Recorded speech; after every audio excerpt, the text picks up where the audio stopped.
Now, Tamil Nadu Hindu Religious and Charitable Endowments Minister Sekar Babu has said that the state is trying to bring Chidambaram's Nataraj temple under the control of the department, following which high drama unfolded inside the temple premises, with the temple trust resisting to pull down the temple board as initiated by the government officials. You can see those visuals on your screens right now. Temple board was pulled down, and you can see it's quite all right. Some reactions have been coming in. Let's take a listen into those as well.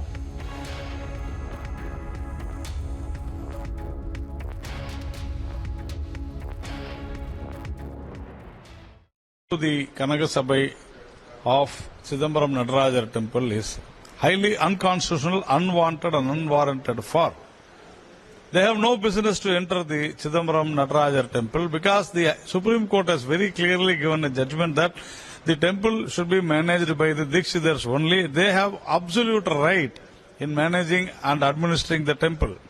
And whatever the Tamil Nadu government order is unconstitutional, and they have no right to enter the premises of the temple. I challenge the Tamil Nadu government, if they have the guts, let them go to the South India diocese where they had a problem in Tirunelveli. Whatever happened in Chidambaram Nataraja temple is definitely highly condemnable.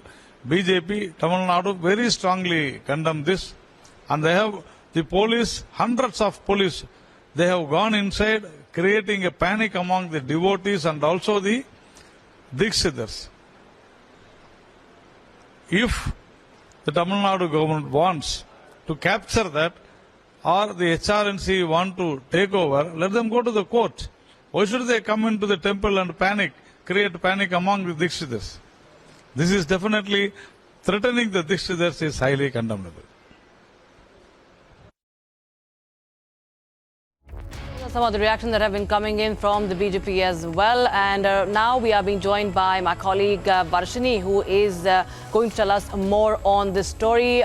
Varshini, we have been following this story today, and of course we do know that there's a lot of political reactions that have been coming in. Very briefly, take us through what has really happened on ground for all the viewers who have just tuned in, and also tell us what is the latest. Varshini.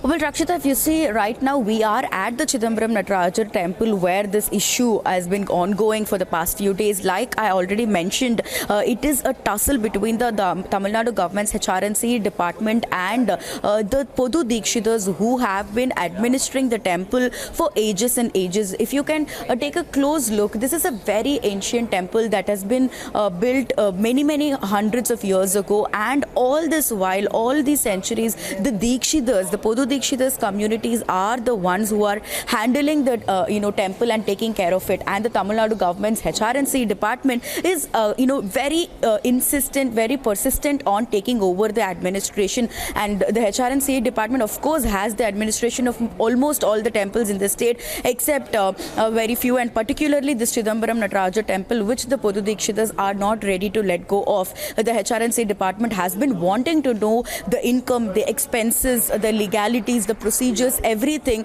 that has to come under the department. And Rakshita, a few days ago, the Podu Dikshidhars, because of a very important temple festival, they had said that the people will not be let into the Kanakasabai for worshipping, but the HRNC department intervened. They came in and they said you have to stop this and we have to let people inside. And then a political intervention also happened where BJP and Congress party's cadre came in, and it was a massive ruckus inside the temple premises, along with the HRCC officials and the police officials, the local police as well as, and also the Podu Dikshidhars. We also saw how huge this protest was late in the evening yesterday, and also we have been seeing how the local police have booked 11 Dikshidhars under several sections for not letting the HRNC officials discharge their duties. As well as another important development is that the temple festival is over, and from today the Kanakasabai is open for the public to go inside and worship. But just for the 4 days when the temple authorities said that it would be closed for public, all this as a massive drama has unfolded in this particular temple, Rakshita. It's definitely very, peculiar to see, because the Supreme Court has itself directed the Tamil Nadu's HRNC department to stay away from this temple, as the Dikshitas can take the control until they are able to do it, is what the Supreme Court has also stated. Therefore, this tussle between the HRNC department and the the Dikshitas here of this temple has now reached a new level, and we'll have to see from where it is going to go from here, because the minister of the HRNC department, Shekhar Babu, has also stated that they will take any necessary measure to make sure they are bringing this temple also under their control. Therefore, we'll have to see how this pans out, Rakshita. All right. Thank you so much, Varshini, for joining us with all those details and updates on that story. We'll keep coming back to you for more. But right now, viewers, there have been a plethora of reactions that have been coming in. Let's take a listen into those as well.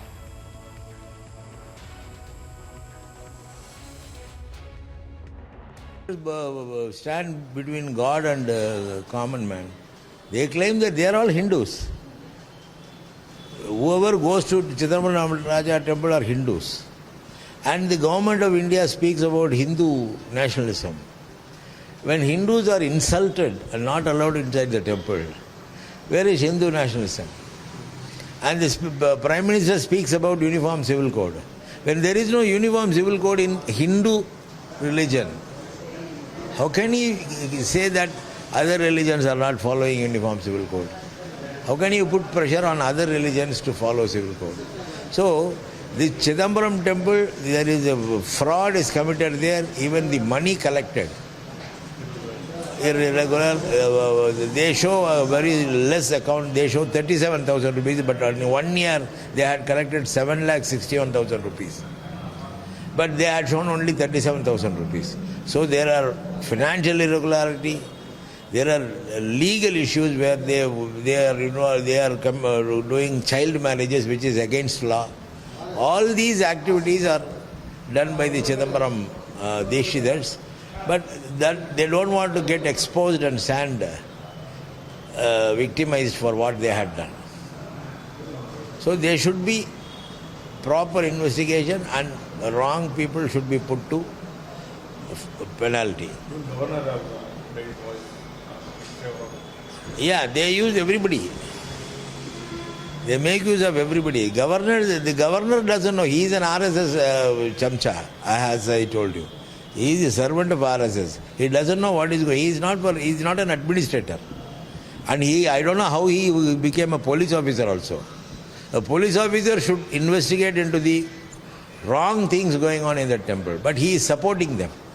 He is supporting child marriage, whereas a good police officer should stop child marriage as per law. So this governor doesn't care about law, but he cares about religion. So he is not a governor, he is a voice of the RSS. There also it is law which is taking its course, because we have been fighting. Nobody should be prevented for entering into any temple, irrespective of caste, whether they are Dalits, Adivasis. If they want to go to temple, no stopping, and they must have the right, freedom to enter into temple. In many parts of the country, Dalits are not allowed to enter into temple, Adivasis are not allowed to enter into temple. Such a practice is going on. And in Tamil Nadu, that particular temple, Dikshitas do not allow people to do their own way of worshipping the God. And in Tamil Nadu, recently there are judicial views and other views that irrespective of caste, anybody is qualified to become Archaka, Pujari. You must be allowed. All people from any caste, irrespective of caste, everybody should have the right to become Archakas. That is not being accepted by a section. That is the reason why the Dikshitas of that particular temple have to face the law. And because they should not think they are superior creation and others are inferior creation and others cannot go and enter the temple. There are many issues involved.